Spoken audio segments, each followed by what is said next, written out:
ya, dalam ketenangan. Selanjutnya saya akan menyerahkan waktu kepada Bapak Engkus ya, Ruswana, Ketua Majelis Luhur Kepercayaan Terhadap Tuhan Yang Maha Esa, untuk menyampaikan paparannya terkait topik kita pada hari ini, peran agama dan kepercayaan. Saya persilahkan Pak Engkus. Ya, terima kasih Bapak Moderator. Ya. Juga mohon dibantu untuk tayangannya. Ya. Rahayu, salam budaya desa. Yang saya hormati panitia Kongres Kebudayaan Desa, juga yang saya hormati Bapak Moderator, juga para peserta di dalam kongres ini. Jadi sesuai dengan apa yang bahwa saya diminta untuk membawakan makalah tentang dari situs ke substansi, transformasi peran agama, dalam hal ini juga kepercayaan, dalam mengawal tatanan nilai Indonesia baru. Nah, kita memang kondisi saat ini lagi mengalami kehebohan atau kegambangan, ya. Dan kegambangan ini ya dialami oleh pemerintah, oleh masyarakat, seluruh masyarakat mengalami kegambangan yang hampir sama, dan itu juga bukan hanya di Indonesia tapi di dunia. Nah, kalau kita cermati, kita hayati permasalahan yang terjadi ini, sebetulnya kalau dari kacamata para penghayat kepercayaan, ini sebetulnya tidak lepas dari ulah manusia sendiri sebetulnya. Karena selama ini kita merasakan, kita bisa mengamati perilaku manusia di zaman sekarang ini, kelihatan makin arogan, makin tidak menghargai alam, makin mengumbar nafsu gitu ya, seolah-olah jadi arogan, merasa paling kuasa di dunia ini, sehingga tidak memperdulikan kehidupan makhluk lainnya. Bahkan kadang-kadang sesama manusia pun luntur gitu rasa-rasa sosialis, rasa sosialnya gitu. Nah, kita bisa melihat perubahan-perubahan yang terjadi, di mana misalnya di Indonesia ini hutan tropis yang dulunya atas kuasa Tuhan itu memiliki heterogenitas yang sangat kaya, vegetasi yang sangat kaya, dan tentu ini sangat berguna bagi kehidupan ini. Nah, tapi kemudian kan karena orientasi ekonomi, orientasi mengejar materi, akhirnya hutan tropis itu dibabat habis. Kemudian dibikin marak dengan tanaman-tanaman sawit, sehingga yang tadinya multikultur menjadi monokultur, yang jelas akan menurun fungsinya terhadap keberlangsungan dan kelestarian alam ini. Kemudian kita lihat alam yang tadinya harmonis menjadi terganggu juga akibat perubahan-perubahan terjadi, perubahan-perubahan oleh manusia. Kita lihat di fluktuasi di sungai misalnya, dengan alam yang teratur, alam yang seimbang, fluktuasi debit air sungai misalnya antara musim hujan dengan musim kemarau kan itu tidak terlalu jauh. Tapi sekarang kan nyatanya begitu alam sudah berubah, musim hujan menjadi air sungai meluap, dan musim kering air sungai menjadi kering di musim kemarau. Nah, ini kan dampak-dampak yang ditimbulkan akibat ulah manusia. Nah, tentu perilaku manusia ini tentu akan berpengaruh terhadap alam. Dan alam yang pada dasarnya akan juga mencari keseimbangan. Dan salah satu yang timbul kondisi pandemi COVID-19 ini bagi kami itu bisa dianggap ini sebagai upaya alam di dalam rangka mencari keseimbangannya. Nah, karena problem pandemi ini otomatis maka itu berpengaruh terhadap perilaku manusia juga, dan akhirnya dibutuhkan juga penyesuaian-penyesuaian yang dilakukan oleh manusia. Lanjut ke berikut. Nah, ini dilewati saja. Nah, ya lanjut. Nah, di sini dalam pemahaman kami di kalangan penghayat bahwa di alam ini terdiri secara garis besar itu ada manusia, ada sesama makhluk, dan ada alam semesta. Nah, ini tiga makhluk ini, alam semesta dan sesama makhluk dan manusia ini sebetulnya saling terkait dan saling membutuhkan. Di mana manusia dengan alam itu juga ada pengaruh timbal balik, di mana manusia menyayangi alam, maka alam juga akan menyayangi manusia. Manusia menyayangi sesama makhluk, misalnya ke tumbuhan, ke hewan, hewan dan tumbuhan juga akan memberikan balik kasih sayang. Nah, sebaliknya kalau perbuatan itu sewenang-wenang, jahat, tidak tidak ramah, ya kan alam ataupun makhluk lainnya juga akan memberikan balasan yang sama. Dan manusia sama makhluk alam semesta itu bagi kami di kalangan rakyat itu sama-sama hidup dengan cara hidup yang masing-masing. Nah, makanya untuk menjaga keseimbangan ini maka antar sesama makhluk ini juga harus dijaga pola kehidupan dan pola keharmonisannya. Lanjut. Nah, di pandemi ini bagi kami tadi sudah dikatakan ini sebagai pada dasarnya adalah sebagai upaya alam untuk mencari keseimbangan. Jadi ini hukum keseimbangan. Jadi ibaratkan kalau kita bandingkan manusia dengan alam raya atau buana ageng, manusia sebagai buana alit, di mana diri kita ini dieksploitasi berlebihan, maka akan timbul kelelahan. Kalau lelah kemudian akan sakit, dan begitu sakit itu butuh istirahat untuk pemulihan dan recovery, dan itu kemudian akan terjadi keseimbangan baru. Begitupun di alam raya ini, buana ageng ini, kalau dunia atau bumi ini dieksploitasi secara berlebihan, kemudian akan menimbulkan kerusakan dan tercemar, maka dunia alam ini akan sakit.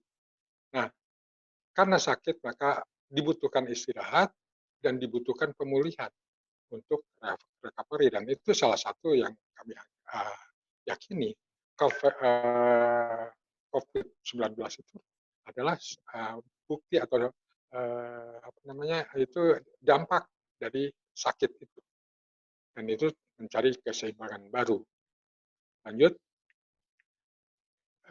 Kemudian sikap kami dari kalangan penghayat terhadap COVID-19 jelas ini menimbulkan atau mewajibkan kita sebagai manusia berintrospeksi atau teposliro dan mawas diri. Dengan mengkaji penyebab-penyebabnya, maka jelas bahwa kita butuh untuk memperbaiki hubungan dengan alam. Kemudian juga kita membutuhkan perbaikan hubungan dengan sesama makhluk yang selama ini kita terhadap pertumbuhan sewenang-wenang, terhadap kehidupan hewan juga sewenang-wenang, itu perlu diperbaiki hubungannya. Kemudian untuk mengatasi COVID juga ada upaya-upaya yang harus dilakukan berupa tindakan pencegahan, baik itu melalui obat-obat yang alamiah, ada pola hidup yang dengan pola hidup yang sehat, kemudian juga tidak kalah pentingnya adalah mematuhi anjuran pemerintah, karena tentu pemerintah memberikan aturan-aturan itu atas dasar keilmuan dan atas dasar tujuan yang menyelamatkan bangsa ini. Kemudian juga ya melakukan ritual dan tolak bala juga tidak ada salahnya itu dalam rangka kita introspeksi itu. Kemudian tindakan penanggulangan itu melalui pengobatan, kemudian melalui upaya bersama untuk memecahkan segala permasalahan secara gotong royong dan meningkatkan kebersamaan, kemudian juga melakukan ritual mohon doa dan petunjuk Tuhan Yang Maha Kuasa, juga mematuhi aturan pemerintah. Lanjut. Adapun arah, nah akibat dampak yang ditimbulkan oleh COVID ini, nah tentu kita sebagai manusia tentu tidak bisa juga dikerangkeng di dalam seperti hewan di kerangkeng tidak boleh keluar sama sekali, karena manusia kan pada dasarnya adalah makhluk sosial yang membutuhkan juga hubungan dengan sesamanya, dan juga di dalam rangka kehidupannya tentu akan sangat membutuhkan interaksi dengan alam maupun dengan sesama makhluk. Nah, untuk itu maka pemerintah pun telah menetapkan protokol kesehatan di dalam mengantisipasi dan dalam rangka mencegah pandemi ini. Yang kita ketahui ada upaya-upaya supaya menjaga jarak dimanapun kita berada, baik itu di dalam transportasi umum, pasar, pertokoan, tempat pariwisata, dan lingkungan-lingkungan lain yang bersifat publik. Itu harus tetap menjaga jarak, kemudian juga selalu menggunakan masker ketika bepergian keluar rumah dan berada di tempat publik, kemudian juga menjaga daya tahan. Ya. Terus ya, kurang 5 menit lagi. Ya. Nah, silakan. Oke, saya kira ini protokol kesehatan yang tetap harus dilakukan, harus dipatuhi. Lanjut. Kemudian juga ada panduan WHO buat negara yang akan menerapkan norma baru, dan itu saya kira bisa dibaca di berbagai pemberitaan, itu dilewati saja. Nah, kemudian kita ke arah kebijakan strategis kehidupan di beragama di pedesaan. Yang perlu dikaitkan di sini adalah memang harus dipahami karakteristik alam serta fungsi dan sistem kehidupan yang ada di desa. Nah, di sini tadi kan kembali ke desa untuk menyikapi kehidupan norma baru. Jelas di sini perlunya ada gerakan penyadaran spiritual terhadap peranan desa yang penting dalam menjaga alam dan kelestarian lingkungan bagi keberlangsungan kehidupan. Nah, kemudian juga ini yang tak kalah pentingnya adalah merubah paradigma yang selama ini menempatkan seolah-olah kota sebagai ibu, menjadikan kembali desa sebagai ibu.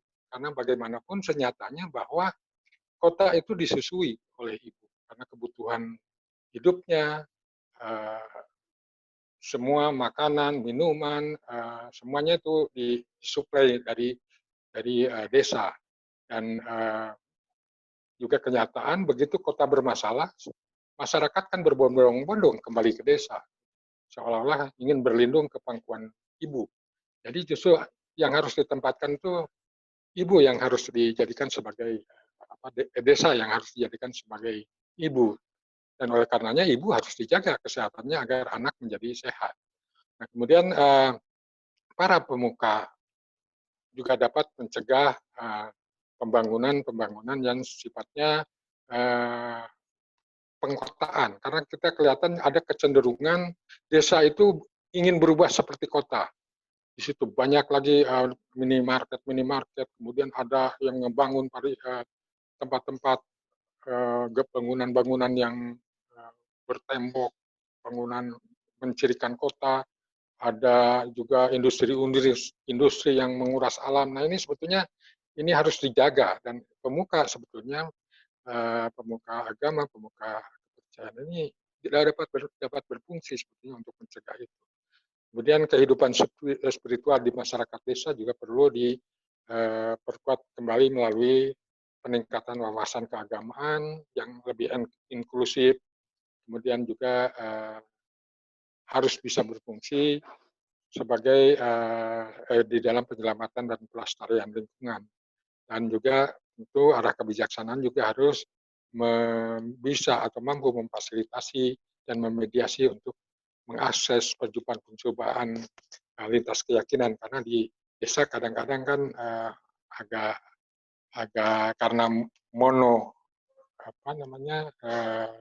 monokultur dan sistem keyakinan juga umumnya hanya seragam, jadi pemahaman tentang multi agama, pemahaman tentang lintas agama juga itu perlu diperbaiki. Pak Engkos, waktunya 1 menit lagi, monggo. Ya. Oke, lanjut. ke peran pemuka agama, saya kira peran pemuka agama jelas di sini bahwa pemuka agama itu harus bisa berperan sebagai motivator, fasilitator, dan dalam mewujudkan tatanan hidup baru di masa pandemi COVID-19. Kemudian pemerintah desa tentu harus melibatkan pemuka-pemuka dan tokoh-tokoh agama atau kepercayaan dalam pembahasan penanganan terhadap segala tatanan baru di masa pandemi dan masa pasca pandemi. Kemudian juga perlunya pemahaman, wawasan, dan kesadaran terhadap masalah pandemi ini. Nah, kemudian lanjut ke praktik-praktik beribadah komunal, saya kira juga ini perlu dipertimbangkan. Protokol kesehatan itu juga harus tetap menjadi pertimbangan utama. Kemudian di dalam melakukan ritus-ritus keagamaan juga perlu dilihat mana yang memang bisa dilakukan secara individual dan mana yang harus secara komunal. Dan kalaupun itu harus secara komunal, tidak bisa ditinggalkan, tidak bisa dirubah, ya tentu harus mematuhi protokol kesehatan. Saya kira mungkin itu sajalah yang karena waktu juga. Ini mungkin bisa didiskusi kita lanjut. Terima kasih. Ya, terima kasih Pak Kos atas paparannya. Ya, ini menarik ya, menawarkan satu perubahan paradigma penting. Ya. Jadi ibu kota itu adalah desa, ya, ibunya kota itu adalah desa.